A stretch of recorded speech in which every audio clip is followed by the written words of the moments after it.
have a ball.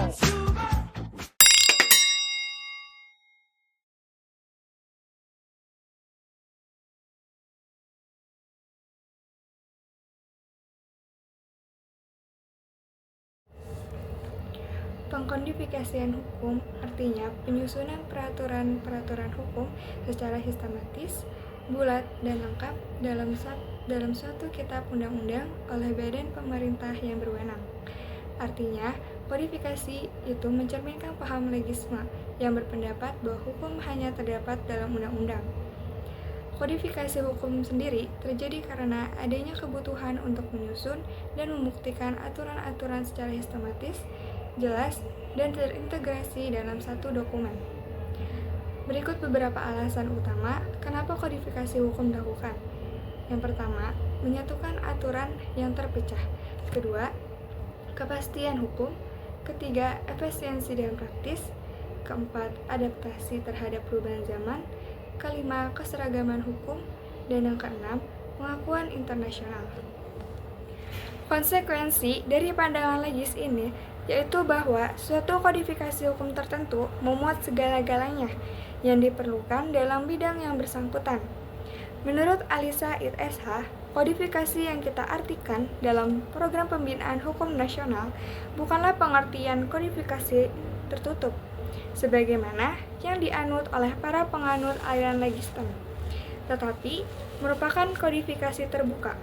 Hal ini berarti bahwa kodifikasi berbagai cabang hukum yang hendak diadakan itu disusun dalam suatu sistem sedemikian rupa sehingga kodifikasi-kodifikasi tersebut tidak menutup diri bagi perkembangan.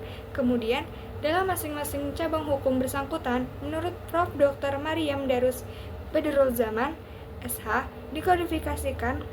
Kodifikasi memungkinkan adanya aturan-aturan sejenis yang mengatur berbagai masalah dalam bidang hukum bersangkutan dengan secara khusus. Untuk mempercepat proses kodifikasi, dibuka kemungkinan menyusun kodifikasi parsial atau bagian, yaitu kodifikasi dalam lapangan-lapangan hukum yang lebih sempit. Istilah hukum dan undang-undang mengacu pengertian yang tidak sama. Tidak semua hukum dinyatakan dalam bentuk tertulis atau dalam bentuk peraturan undang-undang. Karena di samping itu, terhadap hukum yang hidup dalam masyarakat dan tidak tertulis lazim disebut hukum adat. Oleh sebab itu, berdasarkan bentuknya, hukum dapat dikelompokkan ke dalam dua kelompok, yaitu yang pertama ada hukum tidak tertulis, yaitu hukum yang masih hidup dalam masyarakat, tetapi tidak tertulis, meskipun demikian sebagaimana halnya peraturan undang-undang. Dan yang kedua, hukum tertulis, yaitu hukum yang tercantum dalam undang-undang atau peraturan lainnya. Umumnya, peraturan-peraturan yang berasal dari MPR, DPR bersama pemerintah, presiden, menteri, dan sebagainya.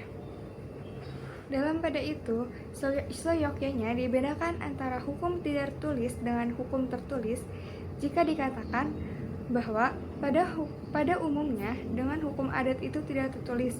Ini berarti rumusan hukum tidak dibuat oleh badan perundang-undangan. Peraturan hukum adat pula ditulis atau dirumuskan secara tertulis bukan oleh badan perundang-undangan, tetapi oleh para ahli ilmu hukum adat dalam kitab-kitab yang bernilai ilmu saja.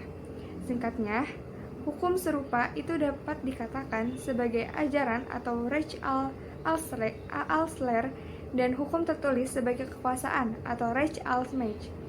Hukum yang tercantum dalam undang-undang dikumpulkan dan disusun dalam suatu kitab hukum mengenai suatu jenis lapangan hukum.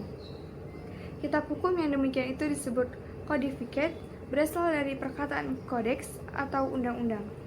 Contoh kodifikasi hukum adalah yang pertama ada KUHP atau Kitab Undang-Undang Hukum Pidana atau WVS Wetboek van Strafrecht. Yang kedua ada KUHS, Kitab Undang-Undang Hukum Sipil atau BW Burgerlijk Wetboek. Dan yang ketiga ada KUHD atau Kitab Undang-Undang Hukum Dagang WVK atau Wetboek van Koophandelen. Kodifikasi hukum juga memiliki sisi positif dan sisi negatifnya. Sisi positifnya yang pertama, adanya kepastian hukum atau Rechtszekerheid.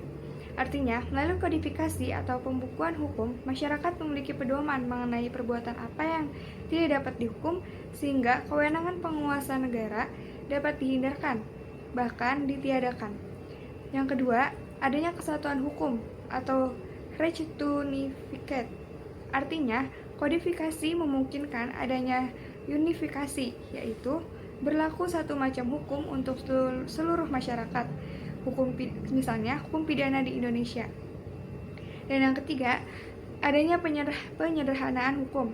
Artinya, dimulai kodifikasi berbagai corak hukum yang merupakan akibat langsung dari tempat dan tingkat kemajuan masyarakat akibat langsung dari tempat adanya pedoman yang meliputi berbagai unsur hukum yang menjadi ukuran keadilan. Dan sisi negatif dari kodifikasi hukum adalah sifat hukum yang menjadi statis. Artinya, dengan dibukukannya peraturan hukum dalam bentuk kodifikasi, hukum tidak gampang untuk mengimbangi perubahan masyarakat. Kesimpulan yang didapat adalah bahwa kodifikasi hukum itu bertujuan untuk menyusun aturan-aturan hukum secara sistematis, tertulis, dan terpadu dalam satu dokumen agar lebih jelas, mudah dipahami, dan diterapkan. Proses ini menciptakan kepastian hukum, mencegah pertentangan aturan, dan mempermudah penegakan hukum dalam masyarakat.